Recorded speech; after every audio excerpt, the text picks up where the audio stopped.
Assalamualaikum warahmatullahi wabarakatuh dan salam sejahtera. Terima kasih banyak kerana sudi datang untuk menonton video saya pada hari ini.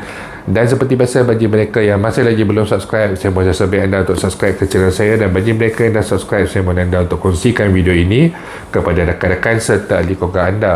Semoga apa yang saya nak kongsikan sedikit pada hari ini adalah satu perkongsian yang bermanfaat untuk kita semua, insya-Allah. Okey, jadi semalam kita disajikan lagi dengan berita ataupun pandangan mengenai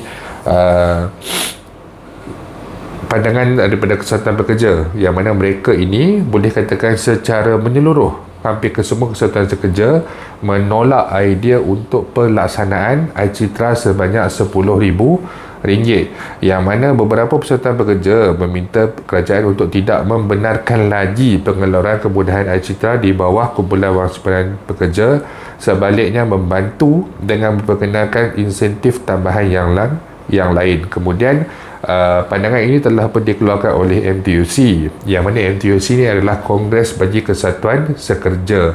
Ianya adalah satu suara yang meliputi semua kesatuan-kesatuan sekerja yang berada di Malaysia ini.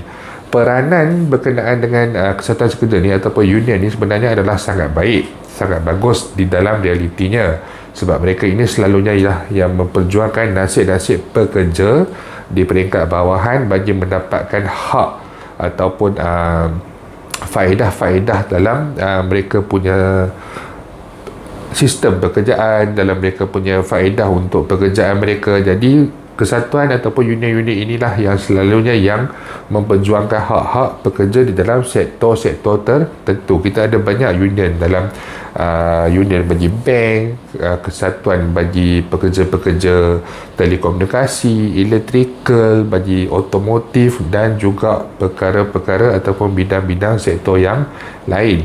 Tetapi apabila kesatuan sekerja ini mengeluarkan idea ataupun mengatakan pandangan mereka bahawa mereka tidak bersetuju dengan pelaksanaan iCitra ini, dan kemudian pula mereka contohnya kerajaan sebaliknya perlu menyediakan pelbagai tambahan bantuan, idea yang menarik termasuk bagi peniaga kecil seperti geran, pinjaman bersubsidi dan juga kredit yang dijadikan sebahagian daripada pakej rancangan, sama ada kredit ini daripada pihak bank ataupun secara terus melalui agensi kerajaan.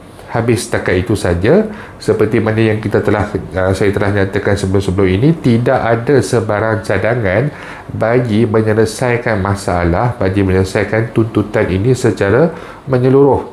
Bagi orang kata golongan pencarum daripada pekerja yang makan gaji seperti saya sendiri, tidak ada solusi yang diberikan, tetapi solution ataupun solusi hanyalah diberikan kepada golongan yang mencarum sendiri. Contohnya mereka daripada kelompok peniaga. Mereka pada kelompok peniaga ini, jika mereka menuntut untuk pengeluaran KWSP, pada saya tidak ada sebarang isu, kerana mereka memilih sendiri untuk mencarum. Kemudian dalam keadaan sekarang ini mungkin mereka memerlukan untuk mengeluarkan wang tersebut. Jadi wajar pada saya diberikan pilihan kepada golongan peniaga ini untuk mengeluarkan wang caruman mereka, sebab ramai juga golongan peniaga kecil ataupun peniaga yang mungkin sederhana ini tidak mencarum pun dalam KWSP. Ada yang tidak ada perkeso dan juga sebagainya. Jadi apabila mereka memilih memberi kepercayaan kepada pihak KWSP untuk menguruskan dana caruman mereka bagi tujuan persaraan, ada kewajarannya untuk permintaan pengeluaran iCitra ini diteruskan.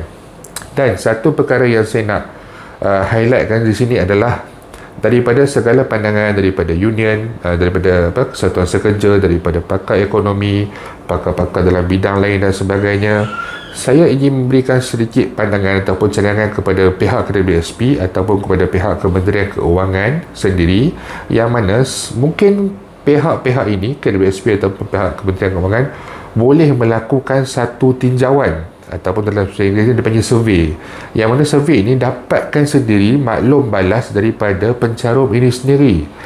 Mudah sahaja, tak perlu buat mungkin cara yang paling mudah adalah untuk membuat survey di Facebook sebagai contoh. KWSP ada Facebook, dia boleh buat poll, tetapi mungkin yang memberikan poll ni mungkin dia punya ketulusan tu mungkin boleh diragui, mungkin kita boleh mempertikaikan.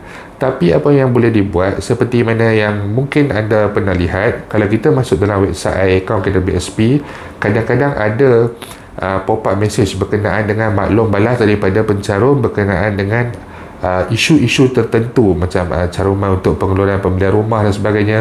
Pihak KWSP cuba untuk mendapatkan maklum balas daripada pencarum. Jadi apa kata buat satu bukan sistem pop-up message tu saja untuk dapatkan satu maklum balas, sama ada secara objektif, maksudnya buat soalan, berikan pilihan A, B, C, D, ataupun beri satu macam orang kata apa, macam satu macam teks ringkas dalam 50 patah perkataan ataupun 100 patah perkataan, kenapa ataupun sama ada pencarum ini bersetuju untuk mengeluarkan ataupun tidak, dan jika mereka bersetuju untuk mengeluarkan, memilih untuk mengeluarkan, apa alasan mereka untuk tujuan pengeluaran tersebut. Jadi lihat sebenarnya daripada orang kata apa, tinjauan ataupun survey ni, data ataupun maklumat yang lebih tepat boleh diperolehi. Sebab kalau kata maklumat daripada Facebook, maklumat daripada komen di YouTube dan sebagainya, kadang-kadang ramai orang kata ini adalah macam spam, macam bot, macam apa yang dia panggil itu, yang macam berbayar dan sebagainya lah. Jadi ketulusan di situ mungkin boleh dipertikaikan. Tetapi jika dibuka satu tinjauan survey berdasarkan daripada iAccount, yang mana hanya pencarum sahaja yang mempunyai akses terhadap iAccount, data itu pada saya adalah 100% telus. Kita tengok kenapa pencarum ingin mengeluarkan, berapa ramai peratusan yang ingin mengeluarkan, dan apa tujuan mereka untuk mengeluarkan lagi wang daripada caruman dalam akaun mereka. Jadi dari situ boleh dinilai dan boleh dilihat sebenarnya keperluan ataupun apa cadangan bagi penyelesaian terbaik jika iCitra ini tidak mahu dilaksanakan.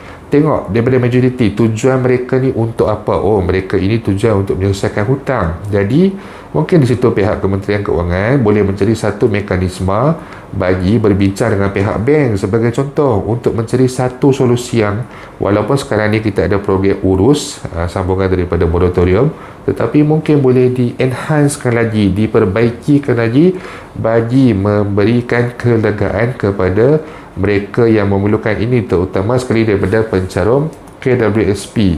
Jadi daripada media tidak ada sebarang kesalahan. Media adalah peranan mereka untuk berkongsi sebarang saja pandangan. Mungkin media juga boleh berkongsi pandangan saya, itu kita tidak tahu.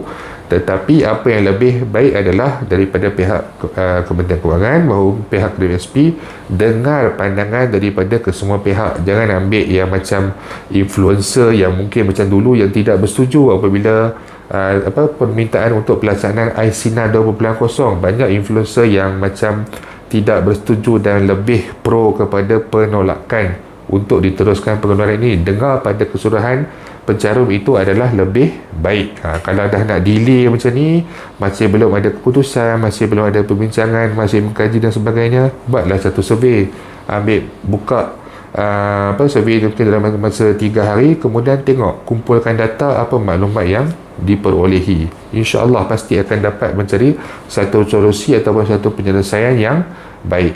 Jadi itu saja yang saya nak kongsikan sedikit pada hari ini, dan kita harap mesej ataupun cadangan-cadangan yang disuarakan ini dapat didengari dan dapat dipertimbangkan, ataupun mungkin kalau ada cadangan yang lebih baik daripada apa yang diberikan tadi, mungkin boleh digunakan untuk membantu memudahkan semua pihak. Okey, jadi itu saja lagi sekali untuk hari ini. InsyaAllah kita akan jumpa lagi kalau ada sebarang perkembangan yang berkaitan. Bagi mereka yang mempunyai sebarang persoalan, sebarang komen ataupun sebarang masalah, anda boleh utarakan di ruangan YouTube saya ataupun di ruangan Facebook saya. Itu saja untuk hari ini lagi sekali. Terima kasih banyak kerana sudi datang untuk menonton. InsyaAllah kita akan jumpa lagi.